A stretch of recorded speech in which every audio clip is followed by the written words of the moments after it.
जय हिंद कैडेट्स, मैं आपको बताऊंगा आज सिलेक्शन प्रोसेस ऑफ आरडीसी शुरुआत से एंड तक की। आगे बढ़ने से पहले एक चीज, वीडियो को स्किप मत करना क्योंकि हर एक पॉइंट बहुत इंपॉर्टेंट होने वाला है। इसके आगे जितने भी आपको प्रोसेस मिलेंगे वो आपको हर एक अच्छी सीख देंगे और आपको आगे बढ़ने में बहुत हेल्प करेंगे, जिसमें आप नीचे से आरडीसी तक कैसे पहुंच सकते हो और आपको आरडीसी में कितने स्टेजेस मिलेंगे आगे बढ़ने के लिए और कितनी बाधाएं आएंगी।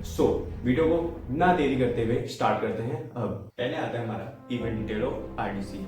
आरडीसी में टोटल कितने इवेंट हैं? पहला है हमारा गार्ड ऑफ ऑनर, फिर उसके बाद आता है कर्तव्य पथ, फिर बीएमआर, फिर वाईईपी यूथ एक्सचेंज प्रोग्राम, फिर बेस्ट कैडेट बीसी, फिर कल्चर जिसमें हमारा डांस, सिंगिंग और टैलेंट का कंपटीशन होते हैं। तो तीसरा टॉपिक हमारा होने वाला है list of RDC selection camp. पहले उसमें आता है हमारा इंटर यूनिट कॉम्पिटिशन, फिर आता है हमारा इंटर ग्रुप कॉम्पिटिशन, फिर pre RDC 1, pre RDC 2, pre RDC 3, फिर आखिर में आरडीसी। आरडीसी सिलेक्शन का पहला कैंप रहता है हमारा इंटर यूनिट कॉम्पिटिशन, जिसमें हमारी अलग अलग बटालियन आती है। जैसे ये तो बता के मैंने आपको शुरुआत से पूरे लास्ट आरडीसी तक का प्रोसेस। अब मैं बताता हूँ पूरा डिटेल में आपको आरडीसी का प्रोसेस। पहले आपका होगा कॉलेज में एक सिलेक्शन, जिसमें आपको जाना पड़ेगा अपने कॉलेज से यूनिट में आप इंटर यूनिट कॉम्पिटिशन के लिए नहीं, उस यूनिट में जाओगे जहाँ से आपको यूनिट के लिए सिलेक्ट करा जाएगा। उसमें क्या होता है, उसमें जैसे आपने कल्चरल का था तो मैं कल्चरल से बोल रहा था।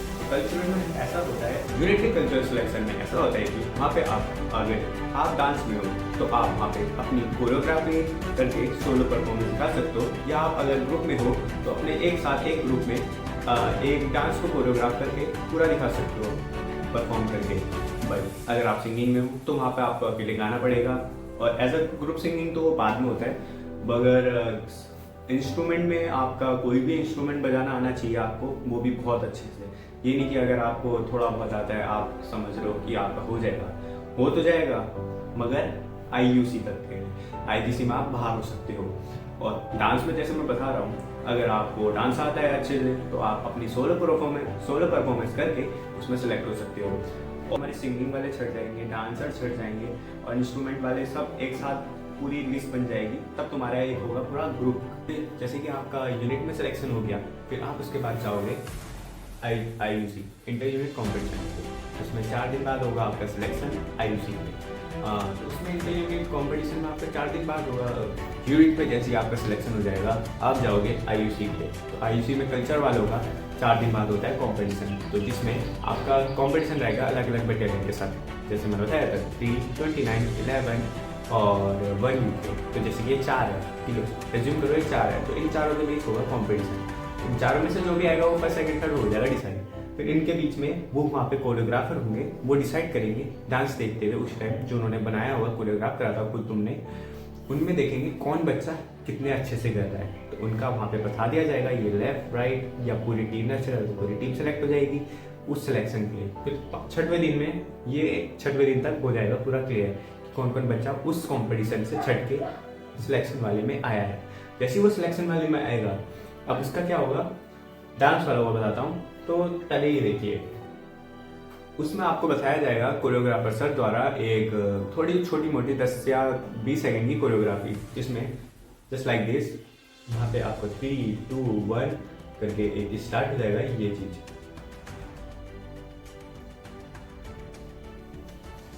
तो ये चीज होगी आपके वहाँ पे, जो ये ढंग से करेगा कोऑर्डिनेशन के साथ करेगा वो हो जाएगा वहाँ पे अलग चमक जाएगा, तो वो भी अलग से सिलेक्ट हो जाएगा। यहाँ पे थे उस टाइम 130 बच्चे डांस में, तो 130 में से सिर्फ बचे थे 20 बच्चे। आप गिन सकते हो कितने होंगे, 1, 2, 3, 4, 5, 6, 7, 8, 9, 10, 11, 12, 15। इसमें तो 15 थे तो ठीक है, 4 लड़के और 16 लड़कियाँ, ठीक है। तो जैसे कि ये सिलेक्ट हो, हम तो सिलेक्ट हो गए थे, ये हमारे सिलेक्शन के बाद की वीडियो है। तो जैसे ही सिलेक्ट हो गए तो ऐसे ही आपका वहाँ पे सिलेक्शन होगा, आपको कुछ बताया जाएगा कोरियोग्राफर सर द्वारा, कुछ अच्छे खासे तगड़े उगड़े स्टेप जो भी मतलब जिनकी बॉडी वो रहती है फ्लेक्सिबल रहती है वही कर सकता है, या अगर कोई वहाँ जिम वाला चले गया वो तो नहीं कर पाएगा। और आपके दिमाग में चट होनी चाहिए कि स्टेप जो बताया वो जल्दी लर्न हो जाए और आप उस स्टेप को बहुत जल्दी अच्छे कर पाए और स्मूथली कर पाए, ठीक है। और अब आते हैं सिंगिंग के अंदर। सिंगिंग में आपका वहाँ देखा जाएगा आपका सुर कैसे है। अगर जो सिंगर इंस्ट्रूमेंट भी बजाते हैं उनका ज़्यादा चांसेस रहता है वो सिलेक्ट हो सकते हैं for RDC, not for IUC, RDC के लिए डायरेक्टली। क्यों? क्योंकि उनके चांसेस बहुत ज़्यादा रहते हैं, क्योंकि कंपटीशन ही रहता भाई। कोई बंदा सिंगिंग करके हारमोनियम बजा रहा है तो उसके चांसेस ज़्यादा रहेंगे ना कि कोई हारमोनियम बजा रहा बस, क्योंकि सिंगर ही कर लेगा वो तो, क्योंकि सिंगिंग करते हुए कुछ आपको करना नहीं पड़ता हाथ के अलावा, ठीक है। जैसे हारमोनियम, सिंगिंग और हारमोनियम, ठीक है, अगर आपको आता है तो कर लेना। बाकी इंस्ट्रूमेंट में आते हैं, सिंगिंग को छोड़ के, डबल को छोड़ के, अगर आप सिंगिंग में बहुत अच्छे हो और आपको कोई इंस्ट्रूमेंट नहीं आता तब भी कोई बात नहीं है, आप सिंगिंग भी कर सकते हो अगर आपकी आवाज़ बहुत प्यारी है, बहुत अच्छी है, एज अ लीड आप सिंग कर सकते हो तो। फिर उसके बाद आते हैं हम इंस्ट्रूमेंट में आपका गिटार, तबला, ढोल डमाउन, ड्रम, ठक ठक ठक, ठीक है वाला ड्रम, और आपका हारमोनियम, फ्लूट, ये सब आता है, और भी जितने भी आपको आते होंगे वो सब वगैरह, ठीक है। आप वहीं से भी डायरेक्ट से देख रहे हो तो अपनी जो भी कल्चर में यूज़ होता है आपका, वो सब आपको बजाना आता है और परफेक्टली बजाना आता है, तब तो आप पक्का जाओ सिलेक्शन देने और 100% दो, और वहाँ जब तक नहीं होता सिलेक्शन तब तक दो। एज अ डांसर मैं बताऊँगा डांसर्स को कि आपको डांस सीखते रहना। अगर आपका दिमाग तेज़ नहीं है, वो एक दिन का टाइम भी देते हैं। सपोज आपको ये स्टेप बता दिया ये करने के लिए, ठीक है, तो बोलेंगे मैं अगले दिन देखूंगा, ठीक है। सपोज हमारा ये इवनिंग को हुआ था, हमने अगले दिन दिखाया था ये चीज़, तब जाके हमारे इस चीज़ का सिलेक्शन हुआ था। उसमें से इतने सारे बच्चे छठे, तब तो दिल उस टाइम नर्वस भी बहुत होंगे आप, बट आप कर लोगे, इतना मुझे पता है, जो ये वीडियो देख रहा है। तो पहले से अपने आपको तैयार रखना कि क्या होने वाला है, कि कोई सोच रहा होगा कि मैं अपना एक अलग से कोरियोग्राफ करके जाता हूँ, वो अच्छे से दिखा दूंगा तो सिलेक्ट हो जाऊंगा। नहीं होंगे सिलेक्ट, मैं कह रहा हूँ नहीं होंगे। बहुत बच्चे करके आए थे, क्लासिकल डांसर तक थे इसमें, वो भी बाहर हो गए। इसमें वो हैं जो चमक रखे, एज अ रील देखी होगी तुमने लड़कियों की, बहुत प्यारा डांस करती है भाई, ठीक है। तो बाकी पहले का तो क्या ही बोलूँ, पहले में आते हैं आपके 40 बच्चे, जिसमें आपका सिलेक्शन देना नहीं पड़ता है, क्योंकि उसमें BCY भी खुद ब खुद जुड़ जाता है। वहाँ पे टोटल 40 रहते हैं, 30 आपके सिंगिंग और डांसर्स को मिला के हो जाएंगे टोटल, ठीक है, और जो बाकी 10 बच्चे रहेंगे वो BCY की से आ जाएंगे, ठीक है। और बाकी आपको आखिरी में सुनाता हूँ, और बाकी अब चलते हैं दूसरी तरफ। बाकी अब तुम्हें शुरुआत से पता चलेगा पूरे गोविंद की वॉइस में, गोविंद ने अपना पूरा एक वॉइस मेल भेज रखी है, जिससे तुम्हें सब कुछ पता चल जाएगा, तुम्हें शुरुआत से लेकर आखिरी तक का प्रोसेस पता चल जाएगा। तो उस आवाज़ को बिना बोर होते हुए ध्यान से सुनना, ताकि तुम्हें पता चले। तो ऑडियो को ढंग से सुनना और आगे सुनते रहना विदाउट किसी स्किप के, ठीक है। इस आवाज़ को थोड़ा ध्यान से सुनना, क्योंकि आवाज़ थोड़ी बहुत वो हो सकती है, क्योंकि मेरे पास अभी माइक तो नहीं है, तो मुझे इस चीज़ का ही जुगाड़ करना पड़ रहा है, ठीक है।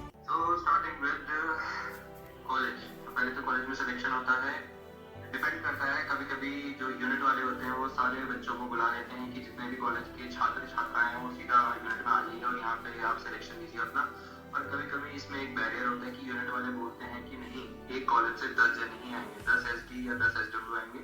तो उस टाइम पे अगर ऐसा होता है कि यूनिट वाले अगर ये बोलते हैं कि हमको फिक्स बच्चे चाहिए पर्टिकुलर कॉलेज से, तो उस टाइम पे कॉलेज पे सिलेक्शन होता है और जो बेस्ट बंदे होते हैं वो यूनिट जाते हैं रिपोर्ट करने सिलेक्शन के लिए। और अगर ऐसा नहीं होता है तो जितने भी बच्चे हैं, जितने भी बैच के फॉर एग्जाम्पल 20-30 लोग, सारे यूनिट जाते हैं सिलेक्शन में। तो पहला आपने लाइन सुना है जो बताया गया था अभी गोविंद के उसमें। तो अभी आपको थोड़ी बहुत ये वीडियो बोरिंग सी लग सकती है, क्योंकि इसमें खाली ऑडियो प्ले करने के लिए दे रहा हूँ बस मैं। तो ये ऑडियो मिनिमम ऐसे 8 मिनट तक की लगेगी, जिसमें गोविंद पूरा ढंग से बताएगा। मैंने तो कल्चर का बता दिया, तो इसमें गोविंद बताएगा प्रोसेस क्या चलेगा आपका। मतलब ये नहीं बताएगा इसमें हैंडस्विंग कैसे करनी है, हैंडस्विंग आपको खुद आती होगी। अगर आपको आती होगी तो आप ये वीडियो तब देख रहे होंगे, अगर नहीं आती तो ये वो टाइम नहीं है कि आपको हैंडस्विंग सुधारनी है। ये आपको पहले बता दो, हैंडस्विंग सुधारनी है तो बोतल लेनी है, बजरी भरनी है, ये कुछ भी लेना है भारी सा, हैंडस्विंग पीछे फेंकते रहना है। ये मेरे दोस्त ने बताया था गोविंद ने, ठीक है। और एक मेरी वीडियो है जिसमें आपको हैंडस्विंग अगर जर्सी के ऊपर करनी है तो यहाँ से कपड़ा फाड़ देना, वर्दी फाड़ देना अपनी यहाँ से। मेरी वीडियो में चेक कर लेना, एक मैंने डाल रखा है थंबनेल में गोविंद की। तो उसमें थोड़ा बहुत ब्लॉग में, RDC के ब्लॉग में, उसने KP में भी वही वर्दी ले गया भाई। वो सोच रहे होंगे तुम बहुत क्या है, बट है। तो दूसरी ऑडियो प्ले करता हूँ, तो ध्यान से सुनना, ठीक है। चाहे आप गार्ड ऑफ ऑनर से जा रहे हो, चाहे आप कर्तव्य पथ से जा रहे हो, यूनिट में आपको खाली हाथ DSD और वेपन के साथ गार्ड दिखानी ही पड़ेगी। कहीं कहीं यूनिट पे आपको राइफल के साथ मार्च भी करना पड़ता है, जिसको कि हम वेपन डीएसटी बोलते हैं, और कहीं कहीं पे सिर्फ आपको अपना वेपन के साथ सलामी दिखानी पड़ती है और उसके बाद आपको पूरा मार्च करना पड़ता है on behalf of your drill performance. वो आपको खुद सिलेक्ट करते हैं कि आपको कर्तव्य पथ में डालना है या आपको गार्ड ऑफ ऑनर में डालना है। ये डिपेंड करता है यूनिट टू यूनिट। तो दूसरी ऑडियो तुमने ढंग से सुनी होगी। तो इसमें गोविंद बता रहा है कि जो गार्ड ऑफ ऑनर वाले हैं वहाँ पे तो उन्हें तुम्हें पता ही होगा, गार्ड ऑफ ऑनर वाले तो ठाक ठाक ठीक है, और जो केपी वाले हैं उनको भी राइफल के साथ वो करनी पड़ती है। तो उनमें केपी वालों का मेन रहता है उनका ये वाला हैंड स्विंग। ये वाला हैंड स्विंग जो है उनका बहुत अच्छा खासा जाना चाहिए, और मतलब शोल्डर लेवल तक तो पक्का जाना चाहिए। मेरा तो नहीं जाता क्योंकि मैं कल्चर से था। तो ठीक है, तो बाकी गार्ड का तो कुछ नहीं है। गार्ड का बस उन्हें जो राइफल को पटकनी है और जो उनकी हैंड स्विंग जो गोविंद ने बोला है, इस ऑडियो को ढंग से सुनना। अब तीसरी ऑडियो चला रहा हूँ, क्या होता है लेट्स सी। तो चलो तीसरी आवाज़ के साथ चलते हैं। अब क्या बोल रहे हैं गोविंद? चलो अब मैं अपनी शकल ही नहीं दिखाने का, ठीक है? तुम इस आवाज़ को सुनिए, बोर मत होना, ध्यान से सुनना अगर तुम्हें हिम्मत है तो। मैं भूल गया कि कभी-कभी कोई यूनिट क्या करती है कि बच्चों को पहले बुला लेती है और डे 1 पे ही सिलेक्शन लेके तब उनकी प्रैक्टिस करवाती है 3 से 4 दिन, और उस 3 से 4 दिन में अगर कोई बच्चा फेल हुआ है तो वो भी आके प्रैक्टिस कर सकता है, और अगर वो बढ़िया इंप्रूव करता है तो वो मेन वाले बंदे को काट के अपनी जगह बना सकते हैं, जो मेरे साथ हुआ था 2024 में।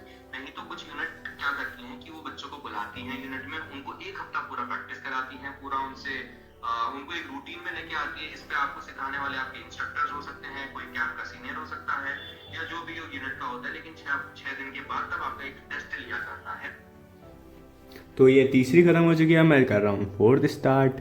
और ये सब के बाद जब आप यूनिट से सिलेक्ट हो जाते हो तब उसके बाद आप जाते हो इंटर यूनिट कंपटीशन। सो इंटर यूनिट कंपटीशन में क्या होता है कि फॉर एग्जांपल जो उत्तराखंड है, उत्तराखंड में 3 ग्रुप हैं, देहरादून, नैनीताल और रुड़की। और ये जो ग्रुप होते हैं, इन ग्रुप के अंदर कुछ यूनिट्स होती है, जैसे कि देहरादून के अंदर है 5 units, 1 UK battalion, 3 UK battalion, 81 UK battalion, 29 UK battalion और 11 यूके बटालियन। तो इन 5 बटालियंस के बीच में कंपटीशन होता है, और यही सेम प्रोसेस अलग ग्रुप में भी चल रहा होता है। जैसे कि नैनीताल में कुछ 4 से 5 अगर यूनिट्स होंगे तो उनके बीच में कंपटीशन चल रहा होगा, ठीक है। रुड़की में कुछ यूनिट्स होंगे, उनके बीच में कंपटीशन चल रहा होगा। इसी प्रकार से देहरादून में जो 5 ये यूनिट्स होंगी, इनके बीच में कंपटीशन चल रहा होगा कि किस यूनिट के कौन से बच्चे बेटर हैं। तो अगेन जब ये इंडियन यूनिट के बीच में कंपटीशन चल रहा होता है तो 10 दिन का कैंप लगता है। उस 10 दिन के कैंप के बीच में इसमें जो यूनिट से जो इंस्ट्रक्टर अलॉट होते हैं, जो सीनियर अलॉट होते हैं, तो वो अपने जो यूनिट के बच्चे हैं उनको संभालते हैं, उनको प्रैक्टिस कराते हैं सुबह से लेकर शाम तक। और जैसे ही 3 से 4 दिन हो जाते हैं उसके बाद होता है एक सिलेक्शन लेने के बाद एकदम से रिजल्ट डिक्लेयर नहीं करते हैं, फिर भी बच्चे प्रैक्टिस करते रहते हैं, और जैसे ही लास्ट दिन आता है तो लास्ट दिन में आपको रिजल्ट बताया जाता है कि ये बच्चे सिलेक्ट हो गए हैं इंटर ग्रुप कंपटीशन के लिए। तो अब यह जो टीम बचेगी जिसमें कि ये 5 यूनिट के अलग अलग बच्चे जब लड़ रहे थे एक दूसरे से कि अब हम कौन आगे जाएगा या कौन बेटर करेगा, तो अब ये बन जाते हैं एक ग्रुप के बच्चे। मतलब ये देहरादून के बच्चे सिलेक्ट हो गए, इसी प्रकार से रुड़की के कुछ बच्चे सिलेक्ट हो जाते हैं, उसी प्रकार से नैनीताल के बच्चे सिलेक्ट हो जाते हैं। Let's go for next audio. IUC के बाद आईजीसी, जिसको ये बोलते हैं इंटर ग्रुप कंपटीशन। तो आईयूसी में जो सिलेक्शन रेशियो होता है, जो हर डायरेक्टरेट से हर ग्रुप से जो बच्चे आते हैं, तो 3 गार्ड ऑफ ऑनर के बच्चे होते हैं और 14 कर्तव्य पथ के बच्चे होते हैं। तो ऐसे ही सारे ग्रुप के बच्चे आते हैं, तो मतलब 3 देहरादून ग्रुप से 3 गार्ड ऑफ ऑनर और 14 कर्तव्य पथ। इसी प्रकार से रुड़की के भी सेम नंबर होता है और हमारा नैनीताल का भी सेम नंबर होता है। उत्तराखंड की मैं बात कर रहा हूँ, बाकी ये डिपेंड करता है अलग अलग रीजन पर, ठीक है। फिर उसके बाद जो हमारा इंटर ग्रुप कंपटीशन होता है, तो यहाँ पे स्पेशलाइज्ड एक ड्रिल इंस्ट्रक्टर आते हैं हमारे, वो पूरा प्रैक्टिस कराते हैं। हम जितने भी बच्चे हम सिलेक्ट होकर आए होते हैं सबको एक इक्वलाइज प्रैक्टिस कराते हैं। गार्ड ऑफ ऑनर की अलग प्रैक्टिस चलती है, कर्तव्य पथ की अलग प्रैक्टिस चलती है, और पीएमआर के जो बच्चे होते हैं उनकी अलग प्रैक्टिस चलती है। गार्ड ऑफ ऑनर वाले बच्चों पे ज्यादातर फोकस किया जाता है उनकी वेपन हैंडलिंग पे, उनकी सलामी पे, उनके फुट मार्च पे, ठीक है। और जो कर्तव्य पथ वाले बच्चे होते हैं उनके स्टेमिना पे और उनकी हैंडशिप पे बहुत ज्यादा फोकस किया जाता है।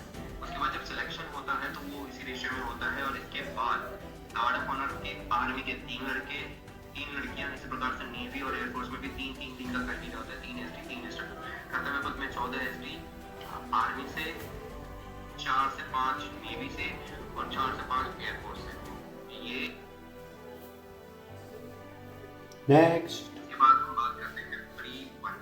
तो आईजीसी के बाद जो हमारी टीम बनती है वो हमारी एक डायरेक्टरेट की टीम होती है। तो आईजीसी के बाद अब कोई बच्चा ना नैनीताल का है, ना रुड़की का है, ना देहरादून का है, ना वो 29 का है, ना वो 81 का है, ना वो 78 का है। अब वो बच्चा हो गया है स्टेट का, मतलब अब वो रिप्रेजेंट कर रहा है अपना Uttarakhand directorate. Pre 1, pre 2, pre के कैंप चलते हैं, इसमें आपका मेन फोकस किया जाता है दिल्ली में जो आपका सिलेक्शन होने वाला है उस पर आप उसमें कैसे अपना अच्छा परफॉर्म कर सकते हैं। और उसके बाद कि सबसे जो हीरे वाले बच्चे होते हैं तो उनको निकाला जाता है। इस बीच लगभग आपको बच्चे फाइनलाइज हो सकते हैं, लेकिन 2 से 3 रिजर्व रखे भी जाते हैं। तो इसमें बच्चे अपना पूरा अपना 100% देते हैं और रेड भी हैं। और प्री-1 एंड प्री-2 बच्चे फाइनलाइज सिलेक्शन लेते हैं और प्री-3 में उनको कटिंग अलॉट होती है। प्री-1 और प्री-2 में मैक्सिमम आपका प्रैक्टिस पे बहुत ज़्यादा फोकस किया जाता है। इसमें हमारा फाइनलाइज हो जाता है कि 3 आर्मी के गार्ड ऑफ ऑनर के लड़के, उसी प्रकार से 3 एयरफोर्स के, 3 नेवी के, एसडब्ल्यू में भी सेम रेशियो होता है। एसडब्ल्यू में 1 आर्मी की, 1 नेवी की और 1 एयरफोर्स की एसडब्ल्यू होती है। उसी प्रकार से कर्तव्य पथ में बात करें तो 14 होते हैं टोटल। 14 में से आपका 11 आर्मी, 2 शायद से नेवी और 2 नेवी और 2 एयरफोर्स। तो ये आपका क्राइटेरिया होता है। एसडब्ल्यू में भी सेम क्राइटेरिया होता है। उसके बाद जब आपकी टीम बन जाती है पूरी और प्री-3 में आपको किटिंग मिल जाती है, तो उसके बाद आप दिल्ली को मूव करते हो। दिल्ली में जाते साथ ही आपका स्वागत बहुत अच्छी तरीके से होता है। जाते साथ ही आपको पूरा फ्रंट लाइन एरिया मेंटेन करना पड़ता है। अगले दिन आपको एक डेमोन्स्ट्रेशन दिया जाता है, कैसे गार्ड ऑफ ऑनर का सिलेक्शन होगा, कैसे कर्तव्य पथ का सिलेक्शन होगा। और उसके अगले ही दिन आपका टेस्ट हो जाता है। तो फॉर एग्जांपल अगर आप अपनी जगह से 28 तारीख को निकले हो, तो 28 तारीख को जैसे आप उधर पहुंचे तो 29 तारीख को आपको एक डेमोन्स्ट्रेशन दिया जाएगा और 30 तारीख को आपका फाइनलाइज सिलेक्शन होके 31 तारीख से आपकी प्रैक्टिस स्टार्ट हो जाएगी। दिल्ली में जैसे आप लैंड करते हो तो ऑलरेडी आपके जो इंस्ट्रक्टर्स होते हैं, इंटरनल इंस्ट्रक्टर्स होते हैं, वो आपको ये सही बता के देते हैं सिलेक्शन कैसे होता है, क्या होता है। तब भी आपको एक डेमोन्स्ट्रेशन मिल जाती है एक दिन पहले, तो उसी को आपको अगले दिन एग्जीक्यूट करना पड़ता है। और दिल्ली में जाके आपको अपनी सेल्फ कमांड पे कुछ नहीं करना पड़ता है। वहाँ पे पर्टिकुलर ड्रिल इंस्ट्रक्टर्स होते हैं, हर एक मूवमेंट पे होते हैं, तो उनकी जो वर्ड ऑफ कमांड होती है उसके ऊपर आपको कार्रवाई करनी होती है और सिर्फ आपको अपना जो होता है वो दिखाना होता है। जो आपने सीखा है उसको आप बेटरमेंट की तरफ से दिखाते हो। एक दो बार उसमें शायद से आपको चांस मिलता है अपना वर्ड ऑफ कमांड बोलने का, जैसे कि आपको दाहिने मुड़ पे या सामने बाएं मुड़ पे या फिर सलामी के टाइम पे आपको शाउटिंग का मौका अगर मिलता है तो बहुत बढ़िया है, तो उस टाइम आप दिखा सकते हो। नहीं तो ऐसा कुछ नहीं होता है। उसके बाद फाइनलाइज आपकी टीम बनती है, उसमें कुछ रिजर्व होते हैं और ये प्रैक्टिस चलती रहती है। कर्तव्य पथ की बात करूँ तो 25 जनवरी तक आपकी प्रैक्टिस चलती रहती है और 25 जनवरी के और 26 जनवरी को सुबह आपको पता लगता है कि कौन आज कर्तव्य पथ पे चल रहा है और कौन नहीं चल रहा है। बाकी गार्ड ऑफ ऑनर की बात करें तो उधर ऐसा कुछ सीन नहीं है। आपका जैसे वीआईपी विजिट स्टार्ट हो जाती है, शायद से 5-6 जनवरी से स्टार्ट हो जाती है, तो उसमें जो मेन वाले रहते हो वहीं पे स्टैंड अप करते हो। जो रिजर्व वाले रहते हो या तो पायलटिंग करते हैं या वो एज ए रिजर्व खड़े हुए रहते हैं पीछे, कि अगर कोई चक्कर खा के गिर जाते हैं तो उसको रिप्लेस करने के लिए। तो वीडियो अच्छी लगी तो लाइक सब्सक्राइब सब कर देना। सो दैट्स इट, इतना ही था। बाकी जो जो आपको लगा होगा कमी है तो पूछ सकते हो, थोड़ा बहुत मैं एक्सप्लेन कर सकता हूँ। बाकी BCYP मुझे इतना नहीं पता क्योंकि मैं BCYP में नहीं था, तो मैं बट मदद कर सकता हूँ। अगर किसी को चाहिए BCYP, कोई पढ़ने वाला बच्चा है तो मैं बता सकता हूँ क्या क्या आता है। क्योंकि मेरा एक जूनियर था, वो भी BC से सिलेक्ट हुआ था और YP से भी हो जाता, बट उसने वो BC से लिया था। और बाकी कुछ भी डिटेलिंग थोड़ी बहुत चाहिए तो मुझे बता देना, मैं दे दूँगा तुम्हें, ठीक है। एक कोई भी एक उसमें, ठीक है। तो बाकी जय Hind, thank you for watching और लाइक एंड सब्सक्राइब। और बहुत टाइम मिलेगा तो बाकी थोड़ा बहुत शेयर कर देना अपने NCC वाले दोस्तों के साथ, जिनको पता नहीं है कैसा क्या प्रोसेस है। इसमें पूरा गोविंद ने प्रोसेस बता दिया है। इसको थोड़ा बहुत चक्कर खा के मैं कुछ अच्छा कर दूँ ताकि तुम बोर ना हो सके। तुम्हें क्या ही पता चलेगा, अगर अच्छा होगा तो तब तुम्हें पता नहीं चलेगा क्या बोर हुए, अच्छा नहीं हुआ तब तो तुम बोर हो गए, तुम्हें पता चल जाएगा किस चीज़ में बोर हुए, किस चीज़ की बात कर रहा हूँ, ठीक है। तो बाकी जय हिंद लोगों, all the best to all of you जो RDC का सिलेक्शन दे रहा है। और बाकी मैं कहूँगा अपना बेस्ट देना भाई और फाड़ के रख देना। इस बार उत्तराखंड आनी चाहिए टॉप में, ठीक है। टॉप 10 तो हम ला गए, अब तुम्हें लाना है टॉप सिंगल डिजिट में लाना है। तुम सोच रहे हो कौन सी सिंगल डिजिट होनी चाहिए, 10 तो मत आना भाई। अब 10 से अब हमने कर दिया पारा हाई, अब तुम्हें चाहिए पारा इतना। तो मैं कोशिश करता हूँ जो भी तुम डायरेक्टरेट के देख रहे हो अपने डायरेक्टरेट को जिताओ। और बाकी जय हिंद, आगे बढ़ते रहो और अब लाइफ में भी आगे बढ़ते रहना। और RDC सब कुछ नहीं होती, अगर तुम बाहर हो गए तो कोई बात नहीं, आशा मत तोड़ना, क्योंकि इसके अलावा भी बहुत कुछ है ज़िंदगी में। SSB है, ND है, CDS है, NDA है, CDS है, SSC, CGL, CA वगैरह जो भी है करो भाई, ठीक है। तो बाकी के लिए इतना ही। अगर वीडियो पसंद आए तो लाइक और सब्सक्राइब कर देना।